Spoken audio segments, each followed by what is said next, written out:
So I'll start from where we left last time. Last time I was demonstrating a map, and I'll continue the demonstration. We are going to add some more layers. Uh, by the way, on this screen, I cannot see who else has joined or when new people join. I cannot know because I put it in that mode for recording. So anyone who joins, please put the video off. This session will be for 40 minutes. After 40 minutes, there'll be a gap of about 5 minutes during which the session recording is saved. Immediately after that, I'll start another session for next 40 minutes. In case some people have doubt, I can have another session after that, but that is optional. So we start from where we left on the previous day. I'll share my screen.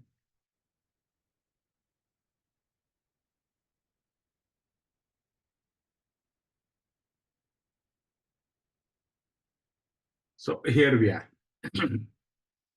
Last time I was demonstrating how to make a map, and I added some geodata from different sources, and this is what we see here. Now, on the left here, you can see the different geodata that I have added.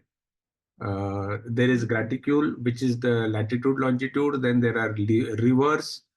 Then there is a coastline. Then the state boundary of India, and there is the country boundaries of the entire world. So we are having these many layers. Today, we are going to continue and add 2 or 3 more layers. And then we will discuss some more things. Now, the plan for the, let me tell you that later at the end of this session, so that if more participants are joining, they'll also know. So I will going to add some more layers, and then we'll learn more about in detail from next session. Today's is also going to be a demonstration session. Plus, I'll discuss a little about file types. The fundamentals I'll start from next Sunday. Next Sunday will be the most important session where the basic fundamentals of mapping, of the shape of Earth, and all those things will be decided. So don't miss next Sunday's session. If you have other friends and more people who want to join, please encourage them. So now we'll go ahead and add another layer. So far, what we have done is we have added these 5 layers. One of them is the graticule, as I said, which is all these are shape. All these are what is called as the shape files. Shape file is the most common geodata format available readily on the internet. But within this shape file, there are 2-3 types. As I told you in the last session, there's a file that is a point type data. There's a file that is a path type data, and there's a file that is a polygon type data. So I have here 3 files that are path type, 2 files that are polygon type. We have not yet used any data that is of point type. So let me go ahead and add a point data. Now I go back to the browser.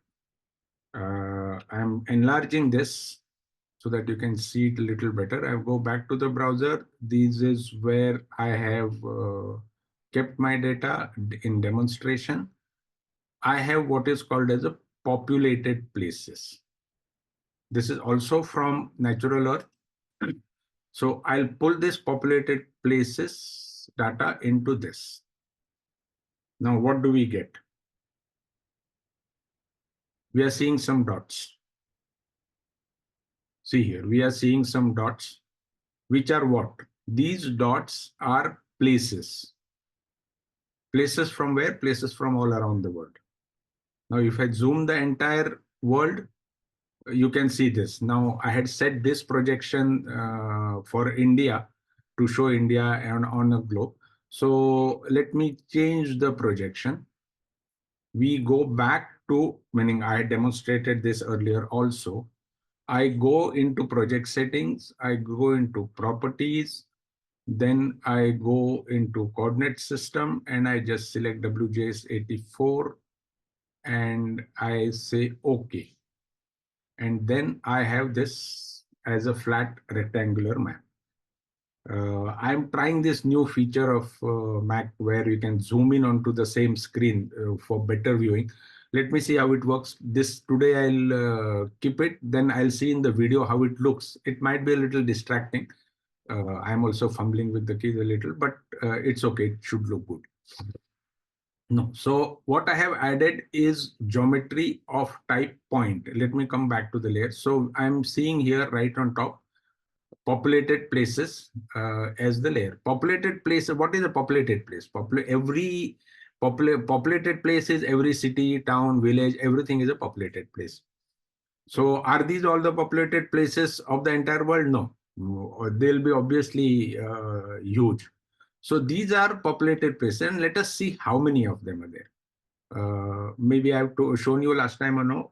You right click on the layer, then you go to open attribute table, and in attribute table we can see here how many this thing how many sorry how many features are there. These are about 7,000. I scroll down, 7,342 features are there on this layer. Anyone wants to ask anything? Okay. There are about 7,000 features on this layer. Feature is the term that is used for any vector object. Last time I explained to you what is a vector and what is a raster. If anyone has his mic on, please mute. Some sound was coming. I don't know from where. Okay. So these are all vector layers so far. And one item on a vector layer is called as a feature in terms of GIS terminology. So what are these features? If we want to see, what we can do is we can go to this information arrow and go and click on one of them. I see here is name is Bhopal. I just click here. I see Chandrapur. So these are all the 7,000 places that are shown on this map.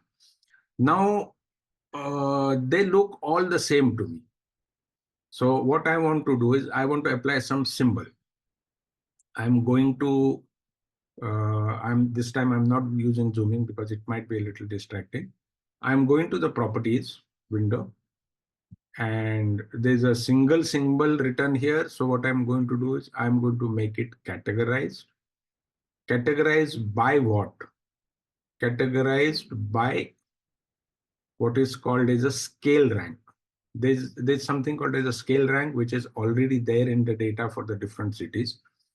There are different scales given, and I just say classify. So what it has done is it has classified those cities into based on the scale rank, and it has automatically applied different colors to them. I just say okay. And now what I can see is different cities are colored differently. But that is not good enough to me. Suppose if I want to say show large city as large, what do? I again go into properties.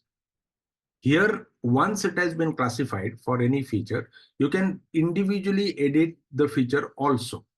So what I am trying to do is this marker of this big city, I will also change the color of that because the biggest, the class 0 is the biggest city.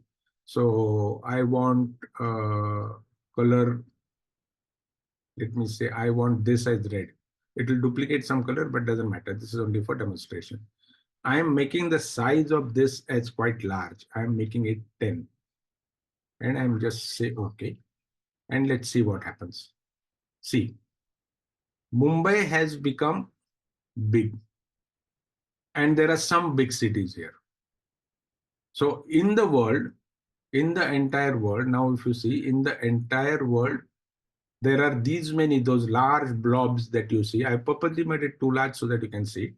The large blobs that you can see, these are all the class 0 cities. It has classified them under the class 0, value is 0 here.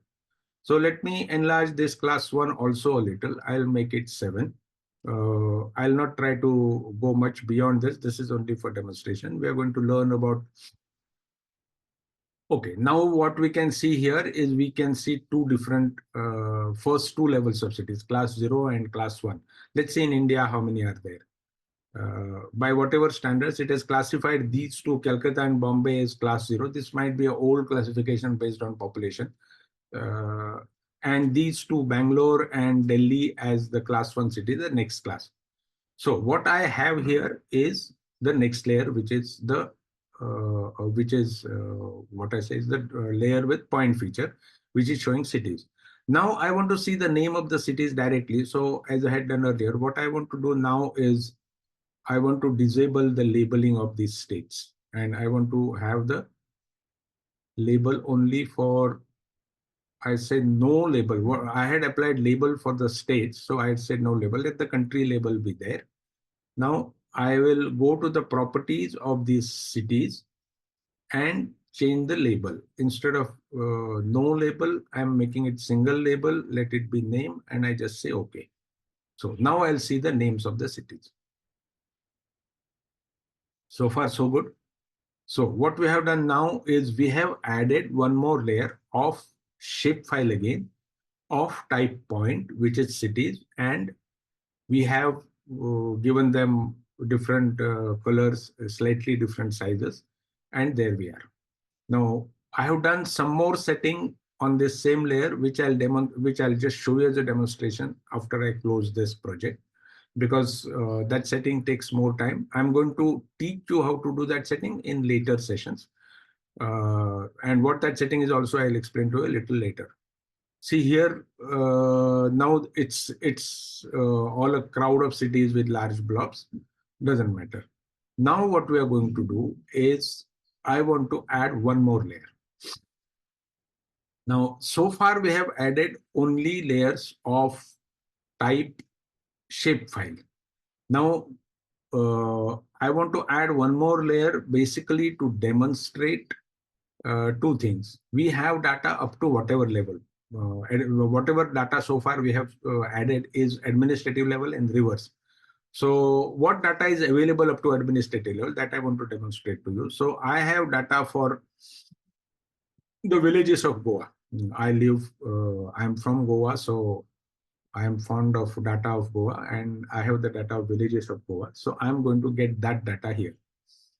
I go back to the browser. Now, this time the data is of different type. So far we have used only shapefile. Now this time the data what I have here, you can see it here a little bigger now. This is called as goa.geojson. GeoJSON is one of the latest type formats which is being used for GIS, and it is becoming more and more popular. So I drag and drop this. Sorry. Okay. It has come here. Now I'll zoom back to my normal map. So what we see is villages of Goa. Can you put your video off? Okay, I've stopped it myself. Don't worry. So we have another layer, which is villages of Goa. So these are Goa villages, and they are how many? I think they are 140 or something. I forgot the number. I'll just say attribute table. How many features are there? Okay, there are four. Sorry, there are about 424 villages in this. So I can color them differently as I had done earlier, or I can choose to show different names or whatever. Let me just add only the name to it. I'm going to properties.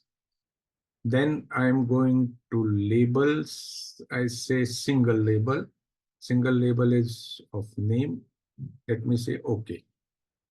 So now it is showing the different villages of Goa with names. I'm not going to play with this data too much because I have more to do in this demonstration today. So I just want to show, meaning now that I'm showing Goa villages, I just want to show my village. Many of the times people Okay. Firstly, about Goa, people have a misunderstanding that Goa is a city. Goa is not a city, Goa is a state. Goa is much larger area than the beaches that people visit. Beaches are all along here. Most of the beaches are here. And there's a lot of interior Goa with mountains and hills and all.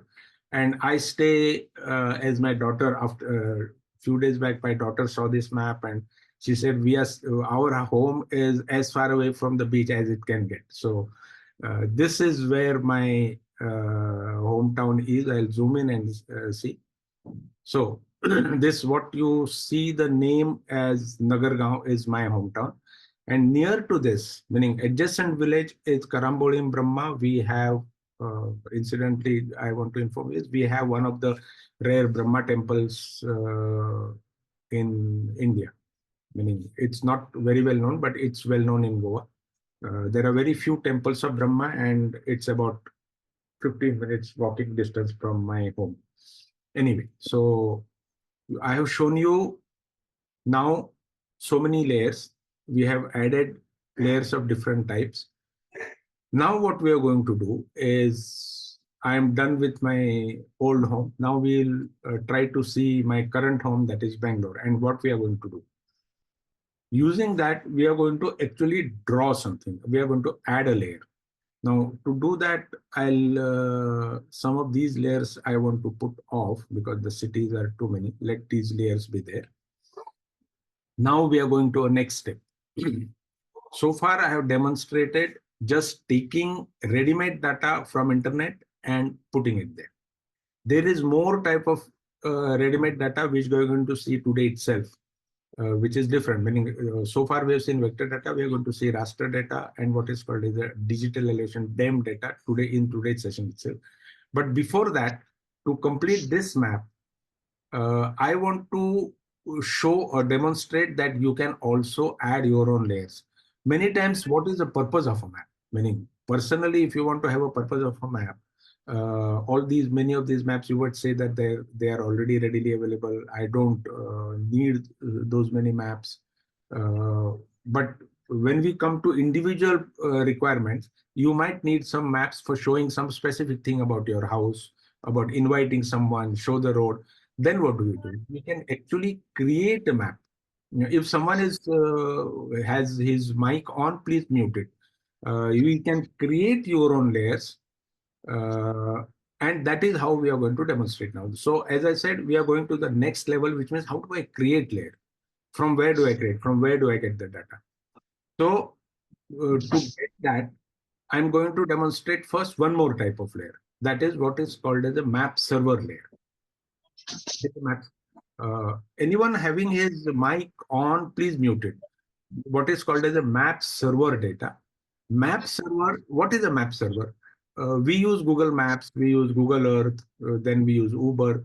All that data, what we see actually comes from internet, which comes from a map server. Google Earth or Google Maps is a map server, meaning all that data is residing on the server and it is being served to your computer or to your mobile, which is what is called as a client, meaning it is what is called as a server and client model.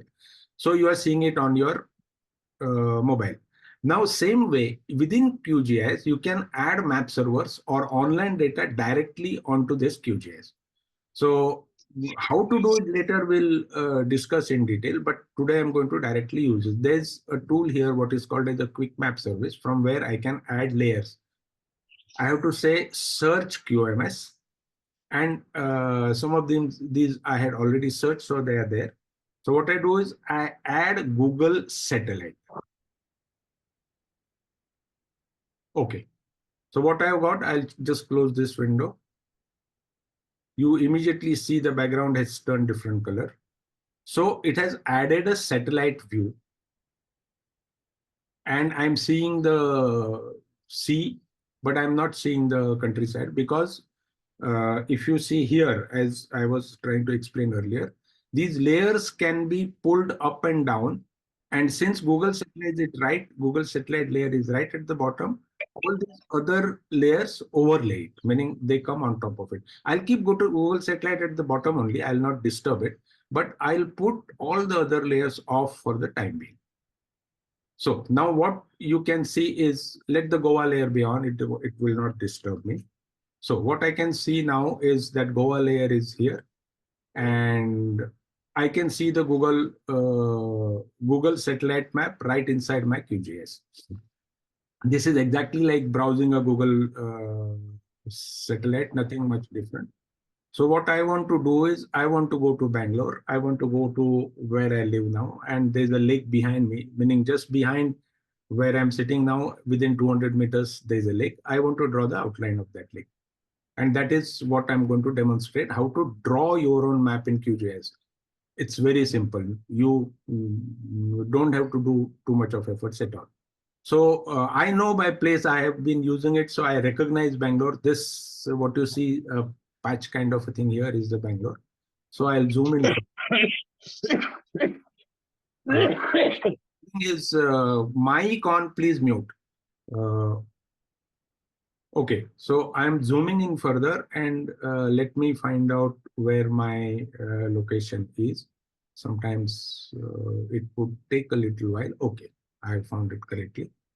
Now, this lake, what you see, this longish lake is one of the good lakes in Bangalore for walking. I try to go there for a walk every day, and I live, as I said, I live very near. I can also show you my society. Okay, this is our society called as Radiant Jasmine Garden, with a good swimming pool behind, triangular shape, and we have to go to the lake around by this road, so the direct path is not possible. Okay, so what my objective now is to draw an outline of this lake and make it as a polygon. So let me zoom in to the lake as, okay, this much is sufficient. So what do we do now? How do we draw? For that, we have to create a new layer. So what I go into the top menu, layer, I say add layer, I say add vector layer or something, you can add different things. I say add vector layer, file. So, okay, let me add a shape. 1 minute. They might, because I'm zooming, I say create layer, that is better. So I should not have said add layer. Create layer and a new shapefile layer. Now, as I said, all these are shapefiles. So I'm creating a new shapefile. Now there are 10 minutes left. So I think this demonstration, this much part should be over by the time I'm going to create it on desktop itself. I'll call it as Jaipur, and I'll say save. Let me zoom out again so that it becomes, I think that layer has not got saved. Wait a moment. Okay, I had not selected the geometry type. That's why it didn't get saved. I say the geometry type is polygon, and I say okay. So now here I can see, okay, let me show it to you by zooming. Here I can see a new layer by name Jaipur. Now, if I put it on or off, nothing will happen because that layer currently doesn't contain anything. I have not drawn anything. I've just created a new layer. Within that layer, there is no data. So what I have to do is now, something very important to tell you is all these, whatever work we are doing is in a project file. The project file doesn't actually contain data.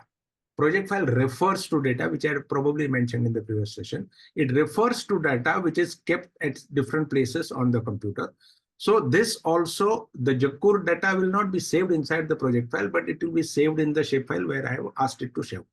Second most important thing is, by default, all these layers that you see, they are in non-edit mode. They are not editable directly. You can just work with them, do symbology, but you can't edit the data. So firstly, what you have to do is you have to make the data editable by right click and say toggle editing, which can also be done by pencil icon here. So I do toggle editing. Okay, now that I have done toggle editing, and I have made that layer, Jakkur layer, editable. See, if I remove it, that pencil will go. Again, now the pencil is seen, so that layer is now editable. So what I have to do is I want to draw a polygon here. So this is the tool which says add polygon. Now I'll zoom in a little and I start drawing a polygon. Polygon is nothing but a boundary. The GIS term is polygon, and I have just started drawing it directly. So you see, it is this simple to make your own map, meaning what I was seeing in the first session, that the question people may have is, how can I make a map? You can always have satellite imagery like this Google. Using that, you can make your own maps, and no one stops you from making maps. There's no permission required. There's no copyright violation, nothing. As long as you don't actually publish it to people, you don't have to worry about anything. You can use it for your school project. Now once I've finished that polygon, I have right clicked. It is asking my ID. I'll just leave it null and okay.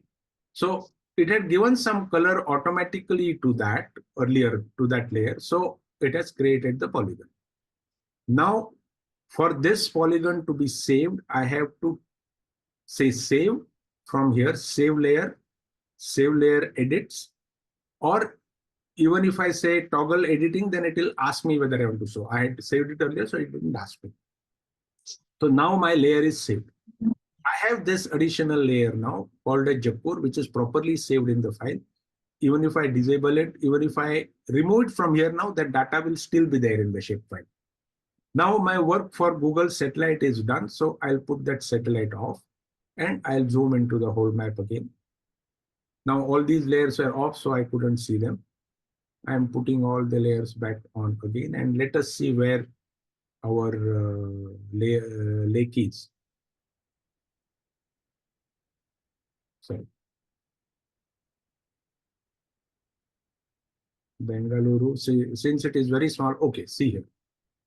This is a point at which it is showing Bengaluru city, which is the center of the city. And this is where my Jakkur lake is there, or where I live. So what we have done now is we have created a new layer and added data to it, and which means we have created our own map. Now I'll save this project. Now 5 minutes are left. So in that, I'll show you something else which I have already done ready-made, just to demonstrate. And then next, after 5 minutes, when the session closes, after that 5-minute gap, then I'm going to proceed to the next one. So I'm going to open the previous project which I have created the demo. Okay. Now this is the similar layers, almost the same layers which I have made myself before starting this training, so that I wanted to be sure about what layers I use and all that. So what you see here is the city layer with different symbols, but you see only those bigger cities.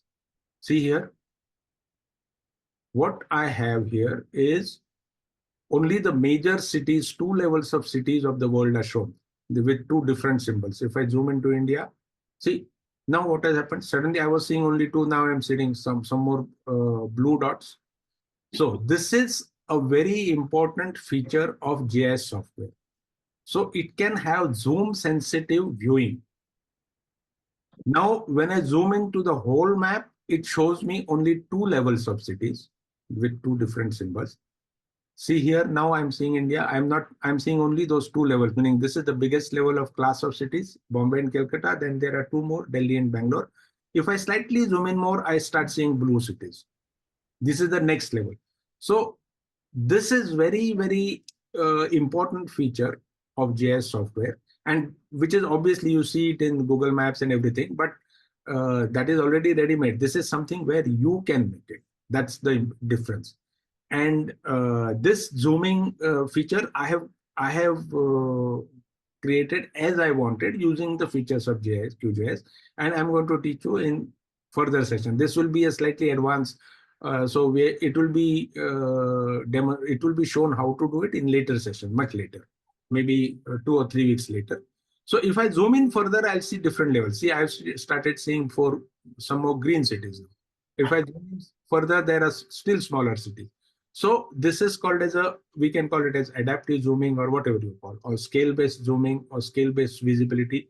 The term for that is scale-based visibility. So I have demonstrated this to you. There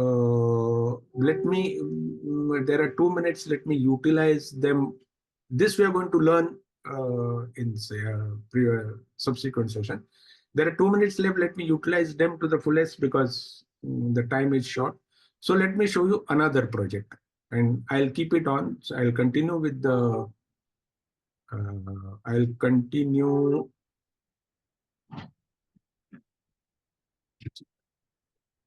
Okay, I'll continue with the same project later. What do we see here?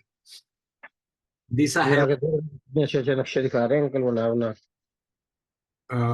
Please put your mic on mute. Please put your mic on mute. Okay. So what we see here is the physical map of the world. How did I get it? Now I don't say any features here. Here I am seeing some color bands. So this is the first time I am showing you what is called as a raster layer in the QGIS. So far, we have seen shape files, which are vector layers. Vector and raster are two types of graphics, as I already told you. So we were seeing the vector layers. Now, this is the first time I'm showing you a raster layer, which is already ready-made, meaning this also I have downloaded from Natural Earth satellite, naturalearth.com. And this is a beautiful layer to show physical maps if you want. And using this layer itself, I'm going to demonstrate you some further things. Now there's a less than 1 minute left.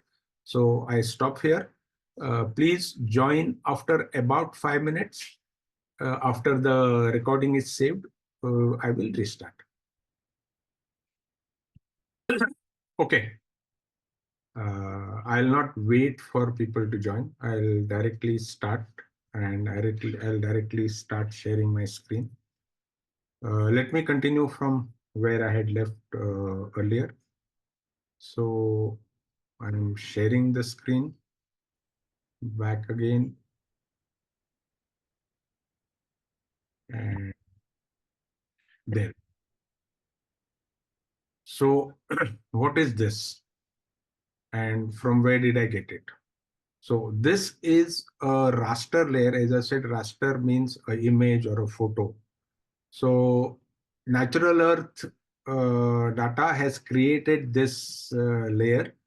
This is not actual photo of the Earth. This is created using some methods of elevation-based coloring. Elevation meaning the height of the particular place from mean sea level is called as elevation. So using that elevation coloring, they have created this, and we can see the different mountains here. So here, west coast of South America, we can see the Chile mountains, whatever, meaning the name will be different. I don't remember the names. There are these, I think they're called Rocky Mountains in the south, in the Northern America. And then here we see the most famous Himalayas and the Tibetan Plateau. And we can see this shallow, this is, I think, the Taklamakan Desert, and this is China. So this is a physical map image created by the Natural Earth data. So this is another type of data that we can put in GIS. This is a raster data or an image, another type of data that you can put in QGIS. So what can this be useful for? This is a physical map. If you want to make a physical map of the world, we can use this data, this as a background layer. Now, in a physical map, what is the features, or what do we mostly show? We normally show the mountains, we show the rivers, and then we show any special features under the sea or whatever. So the next best layer to add on to this is rivers. We had already used reverse layer in the previous demonstration that I done, but this time I'm going to show you more detailed levers and a different data type. That is the purpose of keeping this as a separate project. So I have not added that layer to my browser this thing because it's large. So let me search it on my computer. It will take me a minute, and I'll add it from my Finder. So the layer name is linear water. I hope I get it quickly.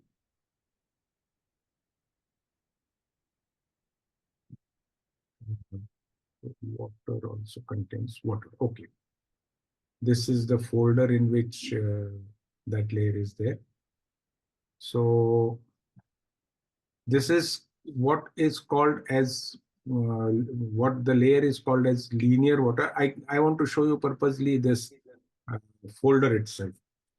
Now what I have is I have this as the folder in my uh, hard disk, and instead of a file, this time I'm going to add the whole folder. Now this hydrolines.gdb is the folder that I have to add.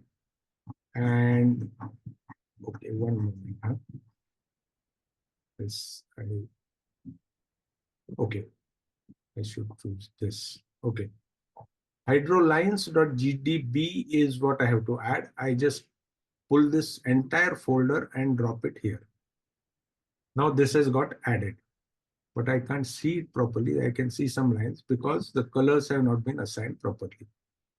I go to the properties, I go to symbology, and I assign a blue color to that as a standard blue color. Okay, so I can see some rivers now. But what is this? I don't see many rivers here. I don't see river here in India. I see broken rivers because this rivers are basically made by this layer into two different layers. This is what is called as river. As we saw, river linear. If I zoom on this, it is a path type data. Though the file type is different, it is a path type data. Now I had dragged and drop a folder, whole folder, which I want to mention again. Why did I do that? Now this is a different type of data. This is not a shapefile.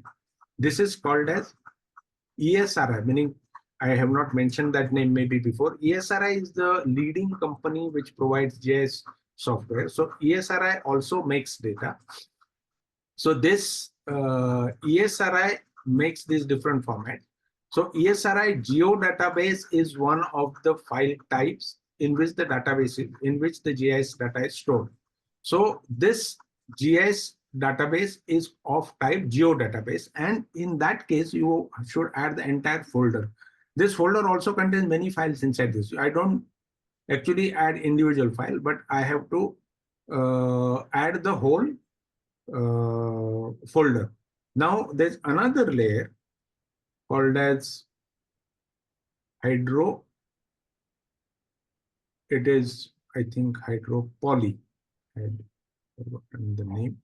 So if I add that,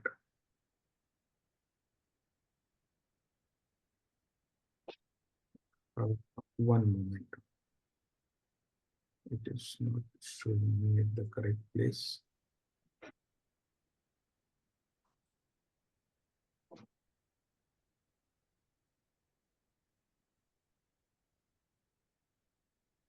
Okay, it's the name was different. I was not remembering. It's called as World Water Bodies. So a thin river is a line, and water body is a slightly bigger layer or which has a width or an area. So the bigger rivers are stored in what is called as water body layer, and I pull that and drop that here now. So now I see better rivers. What I had already zoomed in on I had zoomed in. I had zoomed in on a certain portion. Now I'm seeing a big polygon here with some color. Let me make that also blue. Only then the rivers will start looking good. I'll make that fill color of that the same blue again. And the outline color of that, I'll say, I will not give it, sorry, outline color of that I'll make transparent, which means the color will not be seen. There you are. So now what we are seeing is a good physical map of the world with more layers, more rivers. Now this that layer is also using sea as some rectangle, so we see something slightly different, but doesn't matter because wherever there are islands, it is not covering uh, fully. It has to show the river. So this is how that is. Now, if I zoom in on India or any other place, well, we can see more rivers with islands and inner rivers. See here, we can see beautiful network of rivers. This is our uh, delta, sorry, Brahmaputra Delta with Bangladesh and India combined. We should show Ganges Delta also because they join there. So this is a beautiful or good physical map. Now you can add more or city layers or other places to it, and then you can have a map with physical map as well as cities. So we have used now to demonstrate this, we have used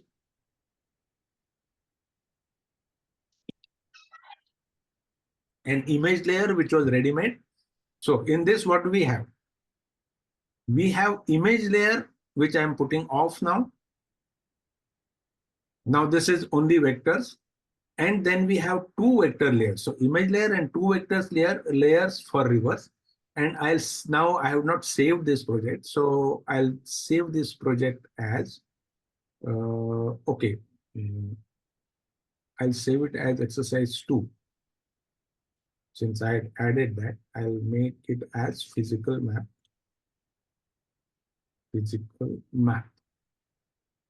Okay, so we have done another demonstration of how to create a physical map. So far, the previous demonstration was about geographic boundaries and administrative boundaries and other things. Now, this is a physical map we have created using an image. Now, I'll go to another step. I can pause here for a minute, and if someone has any doubt or if anyone feels I'm going a little too fast, you can ask me a doubt, unmute yourself and ask me a doubt. I'm going to a next type of data for demonstration. So I'm pause. If anyone has anything to ask, you can. Okay. Narayana sir, you mentioned ESRI data. Ah. So is it also in open domain or is it free to download or is it not? Various layers, ESR, from ESRI side, there are many layers that are free to download. But the copyright will vary. You'll have to mention ESRI as copyright. If you're using it, you'll have to mention them. They are in different categories. Now, this river data, I was not earlier finding it easy to get, but I got it as a layer file about few years back. But recently, I have downloaded it as geodatabase. So it seems it is free to use, but you'll have to read. For every data, you'll have to read the conditions that are written when you download it at that time, wherever it is written. That is the most important thing. Natural Earth data is completely in public domain. Naturalearth.com data is completely in public domain, so you can use it anyway, including commercial. ESRI data is mostly not in public domain, but what they call as there's a term for it, CC4 and things like that, share alike on all those kind of things. So you cannot use it for commercial. Most of the time, you cannot use it for commercial purpose. Otherwise, you can use it. Okay. So let me go to the next data type now. Uh, this is not exactly a map data, but this is the next data type that I'm going to show you. I have already loaded it because it is slow to load.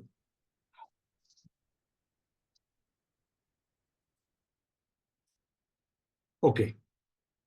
What we see here, let me zoom. Sorry, my toolbar is coming in between.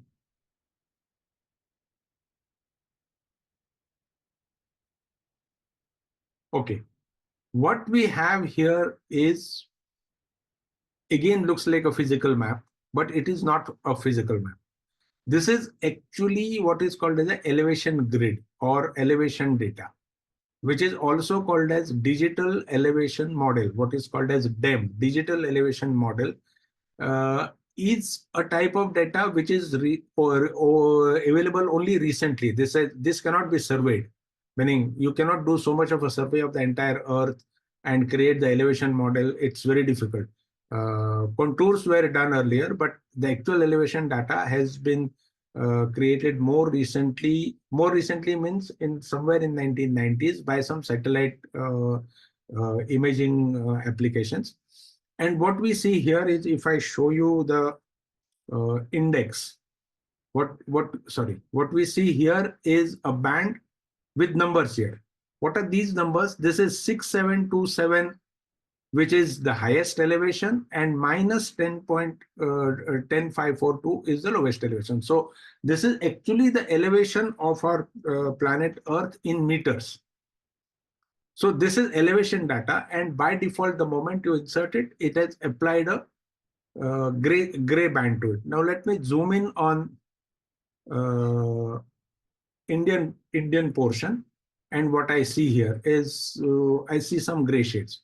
Now what you can do is you can do a lot of things with this. So what I do is I try to change the color of this. Then it will look better. I want to change symbology, band rendering instead of band. Sorry, this toolbar is interfering with my this. Single band gray was the earlier option chosen. Now I will say in one click, if I want to show you something, I'll use hillshade. Hillshade is a feature which shows the features more enhanced. See, suddenly it has got transformed into something very complex. Now, I have not done any, chosen any setting for that. Within hillshade also, you can choose different settings. Now, this will look slightly tricky at different zoom levels. See here, you can see the depth of sea as well as the height of mountains in a hillshade module.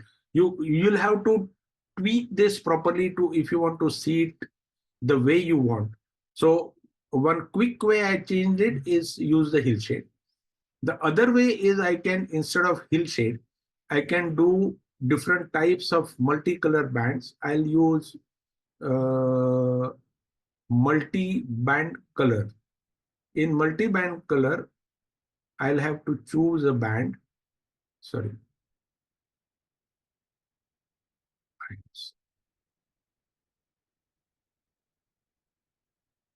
Single band pseudo color is better. Okay.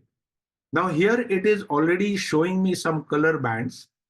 Let me go with that, and then we will edit it and see. What it is doing now is uh, this may not be what we, okay. In the same process, we'll also done a little editing. Let me just say, okay, it has applied some colors. Okay, now this looks a little beautiful, but not the way I want. Not the way I want in the sense it is reverse. The seas should look blue, and the mountain should look something different. But now I'm getting nearer to what that other image which was showing. So that other image which I saw previously, the raster image, also was created by using something like this, the data itself. So let me go back into editing. Now I can edit this band itself. Sorry, I can edit this uh, color ramp itself. Now here we go. So what I'm doing is this red, I don't want this red here. So I make that as blue, then make this as slightly light blue, then make this, let this yellow be there. Instead of this blue, I'll make it slightly darkish red, and I'll say okay. Let us see what it shows now. Okay, this is a little better. Now, this is also by chance, meaning I didn't plan to do what colors and what elevation. You can tweak it very well. But this is nice to see the where the depth is very high, because that blue color has been applied only to very, very high depths of the sea. So we can obviously see this region. We can obviously see this region, which is the only blue region that dark blue region I'm seeing, which is the Mariana Trench. Most of the people who know geography might know that this is where the deepest portion of sea lies, and that portion is called as Mariana Trench. Now, if I go this side, there's a good deep portion somewhere here also. Here, some very high depth here also, and then there's some depth here also. There's some depth here also.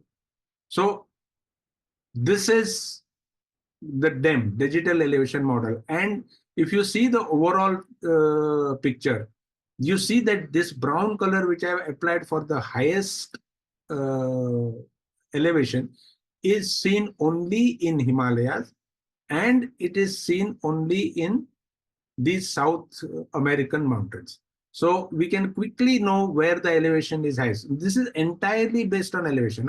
The color is not subjective. The colors are applied based only on the elevation or the height of the mountains. Uh, Now, incidentally, here I can show you something interesting. We can see a shape here, which is shallow, meaning a small egg-shaped shape, which is shallow. The first time I saw a digital elevation model was years back, sometime in probably in 1997 or something, which was a different data. That time I suddenly thought that could this be Kashmir, and it turned out this is the Kashmir Valley. So when we say Kashmir Valley, the valley is low and it is surrounded by mountain on all sides, and this is the low portion. That's why it is shown like this. If you see it in hillshade, it becomes more prominent. Now I'll not change that to again. So this is digital elevation model. I have demonstrated that to you. So with this, our demonstration part is over. Now we are going to go back to my presentation and we are going to start actual learning. I'm going to start from fundamentals of what is the shape of Earth next session. That is next Sunday, because I hope some people who are interested in that may join. So the shape of Earth will be covered as the most fundamental thing in the next session. Today, remaining time before that, I'm going to talk to you about file types and describe different file types and show you one more demonstration. Okay, before that, I have something else here which I had ready made. Now, if you ask me that what is the ultimate purpose of making these maps, can I print them? Can I convert it into a print or a PDF file? Yes. And I have not, so far, I have not put any text here. Where do I put my title? Where do I put my scale? Where do I put other things? So for that, now this, what we are seeing here, sorry, is a collection of data that we put and dump into the QGIS, and we see it here. Now, this is not directly going into printing. You cannot add your title of the map or any other text here, or you're not supposed to. You could add forcefully by adding some feature, but you're not supposed to add it here. So instead of that, you are supposed to do is we are creating a printable map from this collection. How do we do that? Is I go to project. I've already created that layer because it would otherwise take me more time. Oh, I don't think I have created it here. I had created it on previous map. Let me create it. Let me add a new, sorry, I was adding a new project by mistake. I go into layout manager and create a empty layout. I'll give it some name. Map for print.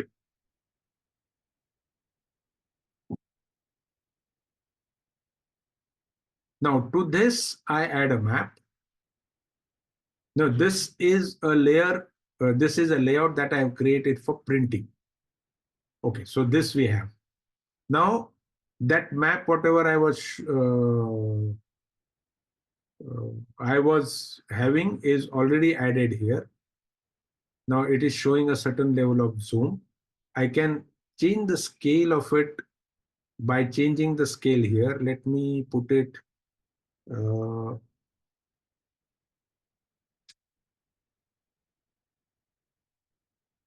okay, so approximately I tried to fit it here. Then what we can do is add a label here and say my world map. You can change the text, add something, change it, or whatever you can do. So this is how we create a printable map. Now from here, if I go, I say print. In the print dialog, I can create a PDF file. I had actually created this for showing in the other project. So let me show that also.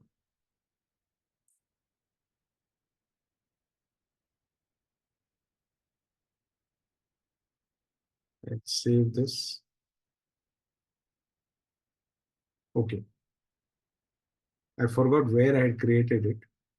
And something has got messed up because I changed the scale or something. No, it is rendering the map.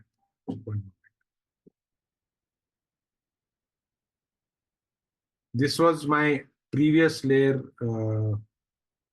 I have got something unnecessary here.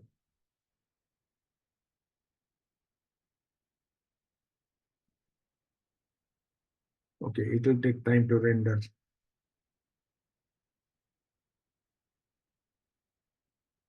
Okay, forget this. I've already shown. I'll wait for a moment. It might take some time to render.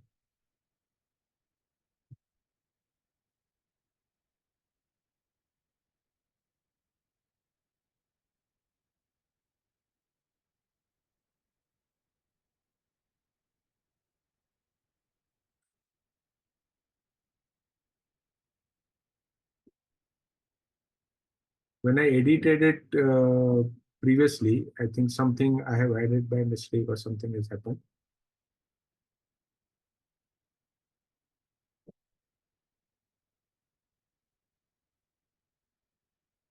No, that is not responding. Sometimes the GIS data can be heavy and it can take time like this to render the map when the data is too much, which is acceptable, nothing uh, unknown. So let me, in the meantime, I'll come back here. It will do its own work. In the meantime, I'll go to the presentation. Uh, this I had already shown up here there. Okay. Now we have so far done a demonstration and I've used ready-made data. So your question, the most obvious question, even my wife asked that question, where do you get the data? Now we are going to have a detailed discussion about which are the different data sources, which I think is very important, will be a very important session because most of it, as I said, we can create maps using ready-made data. Then where is the ready-made data available? So that would be the most obvious question. There are many places, actually hundreds of places where you can get ready-made data depending on what is the data that you want. So that will be discussed, different sources will be discussed in subsequent sessions. But the most important and the most simple first website that you can do as a map making practice is this website, which is called as naturalearthdata.com. Now, this is a screenshot from that site. I can go. I can go and I'll try to go and click on that website if it is going there. No, from presentation, it may not go. There's no need to go also. So this is the website from where you can download data. There are various options of it: downloads, blog, issues, get the data. So naturalearthdata.com gives you free public domain. Now, some of the new readers may not know what is public domain. Public domain data is the data which can be used for any purpose without any restrictions, including commercial. Okay, come in. You wanted to ask something, Ashish? No, sir, I have some questions, but I'll keep it for a later time. Maybe after you finish this presentation.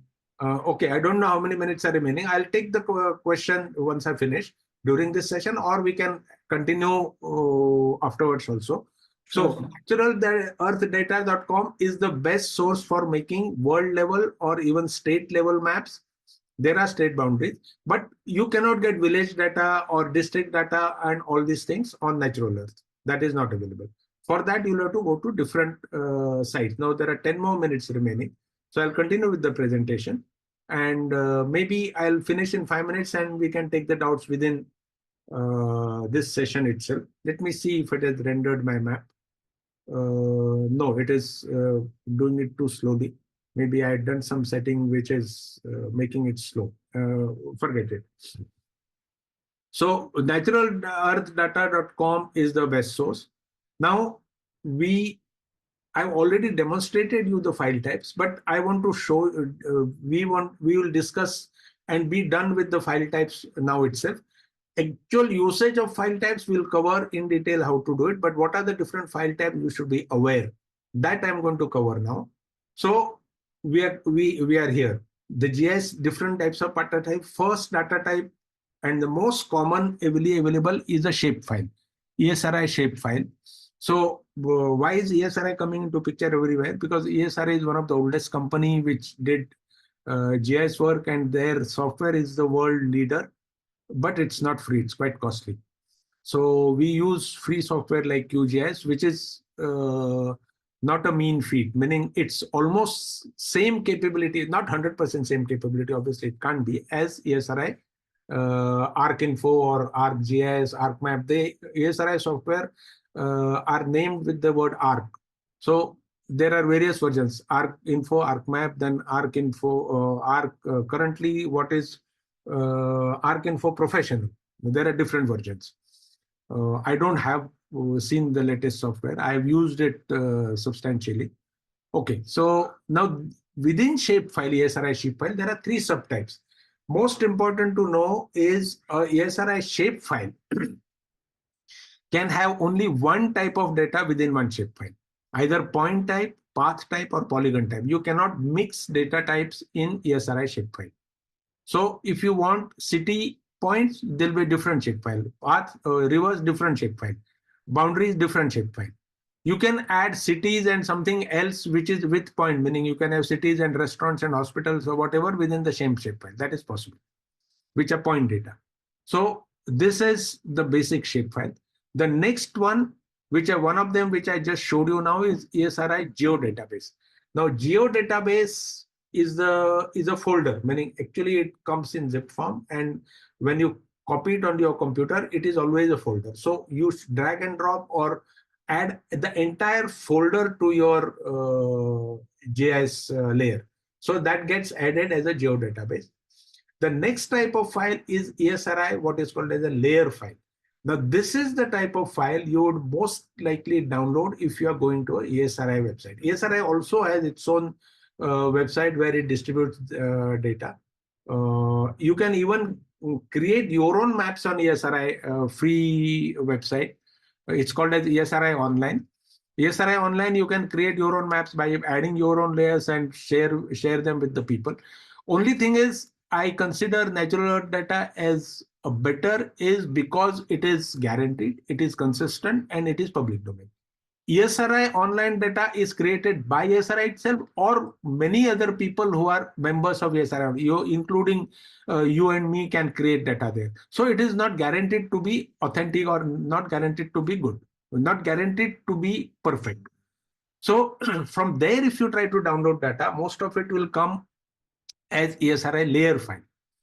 Now, Google KML file is a very important, very useful for laymen.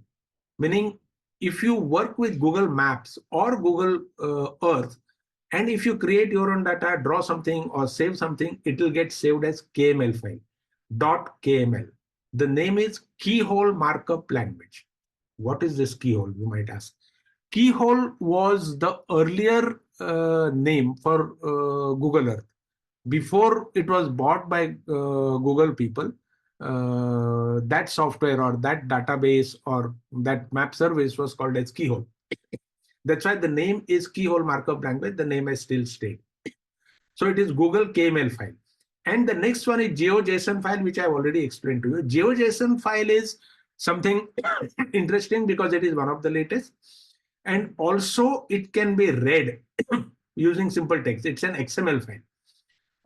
Now, some of these things, terminologies that I'm using, only people who are into computers or have some knowledge may know. I cannot explain everything here. XML file is a type of a data file, which is basically a text file, which is directly readable, but it's very common in internet now. So GeoJSON is a common type of file more recently.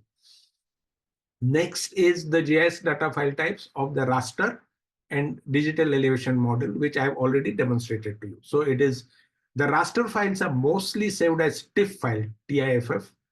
Its name is TIFF, the extension is .tiff, and digital elevation models come in different formats. One of them, which I just showed you now, the elevation data DEM, that was a digital elevation model in what is called as a grid format. That data came from, I forget the name again. It's a British Oceanography Institute. That is the only, or the rather the primary source of bathymetry data. Bathymetry is the data of sea depth. So it comes from there, only there. So with this, I conclude my today's session. Ashish, now you can come and ask your question.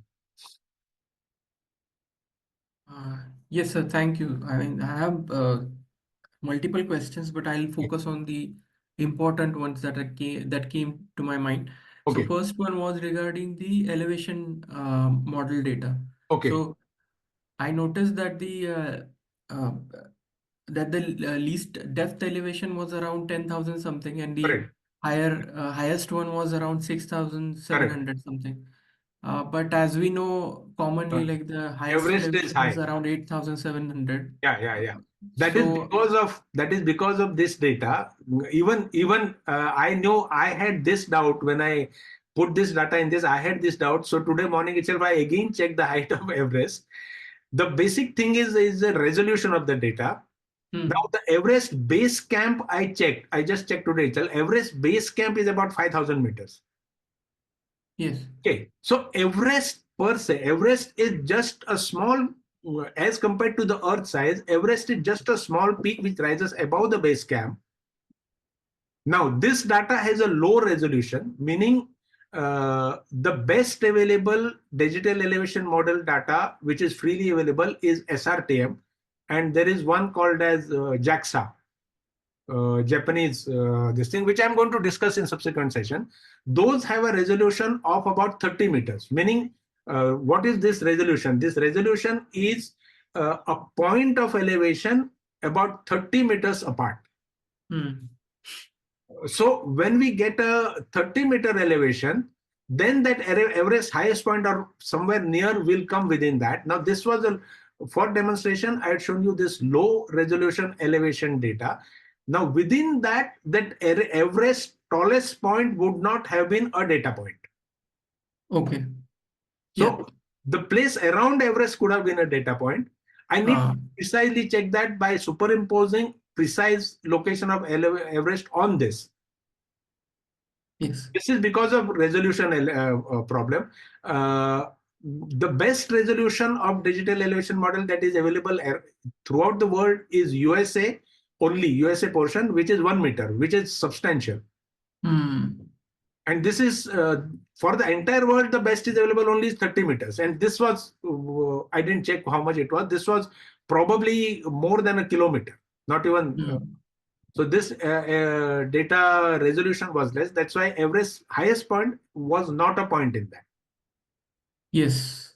Okay. So, you also gave the answer to this question. Like I wanted to ask about resolution also. So, 1 meter is the highest resolution possible for No, with no, this not possible. Available. available. Yeah. Available. Possible is anything. You can do a radar. You can do a Correct. survey with your own aeroplane. Mm. These days they do a laser survey or lidar survey. With lidar survey, you can do much better for your private purposes, but that is only limited. Even lidar data for USA is available. I don't know the resolution. Mm. LiDAR data will have much higher resolution, but satellite data or standard digital elevation model data, and as the resolution increases, the area becomes smaller and smaller because data becomes huge. Correct. Yes. Okay. Hello. I have started a separate recording session independently after 2 days to explain the doubt in more detail after studying 3 different data sets. So I'm going to explain to the doubt raised about the height of Everest not being shown in the DEM, digital elevation model. We know that the height of Everest is about 8,800 meters, and that was obviously not being shown in the DEM. So let me go back to my screen. I'll share the screen. Uh, Here we are. Okay, now you can see my shared screen. And here the height that is shown is 6,727 meters, which is far below the actual one. The reason for that is the resolution of this DEM, digital elevation model, is very less. If I zoom in on this is somewhere the Everest will be there. You can start seeing the pixels. So, because the resolution of this digital elevation model is less, I cross-checked the resolution of this.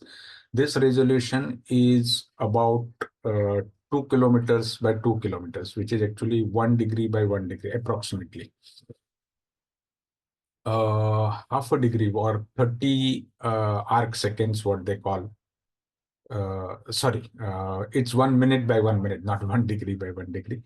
Uh, half a this is 2 kilometer is correct, but 2 kilometer is not equal to 1 degree. 2 kilometer is approximately equal to 1 minute of arc second. So there are better resolution data available. I'll open another data which I've already saved and show you what is the other value which is there. Now, this is the next one, which is actually a 30 arc second model, which means half a degree. No, half a minute. I always make that mistake. Half a minute of this thing. Here we can see the maximum elevation that it is showing is 8,752. But why I showed you the earlier data, because that was the only reasonable data which I could show you, which contains the bathymetry, which means the depth of the oceans. This data is only for land. This data, what we are seeing here, is only for land. Now, if I zoom in here, I have marked the Everest peak with a polygon. If I zoom in here and try to click here, I might see even higher values. I go into the information and I click here. Wait, I put that off. See here, 8,752 is the precise point that I have clicked. You can see it here. I'll zoom in here. Yeah, 8,752 is the point I have clicked. I click here, 8,300, 8,685, and some other values. So this is the highest 8,752 value which it is showing in this data set. Now, why it is still lesser is because along the area, it averages out, meaning within that, how it measures, I don't know. Those are measured by radar from satellites, but it must be getting many points. And for the given resolution for 1 kilometer by, this is 1 kilometer then, 1 kilometer by 1 kilometer, it averages out the levels that it gets. And hence, after taking the average, the peak point will not come. I'll show you one more data, which is still more better. That data is about 30 meters by 30 meters resolution. Okay, here we are. Now here it is showing me 8,400. But there's some discrepancy between what it displays here and what we can get after clicking here. Now this is showing me, now we can see the average peak. I have colored more precisely, meaning I've colored specially. So this is the Everest peak. And if you want to check, we can even check the area, how much area this is. So for that, I have, okay, before that, let me see the heights. Let me zoom in and see what heights it is showing here. See, now we can see a much larger area. Let me see, try here. See, this is 8,700. So it is showing more than what it is showing in this band. This precise point is 8,760. Then we have 8,768, still better. 8,764, whatever. So 8,765 I have got here. So there's some discrepancy between the average, the display it shows in this band and the precise single point value if you check. Now let us check the area of this. For that, what I have done is I have put it in a layout and I have marked this. So I have drawn this to scale. It is showing a scale of 20,000.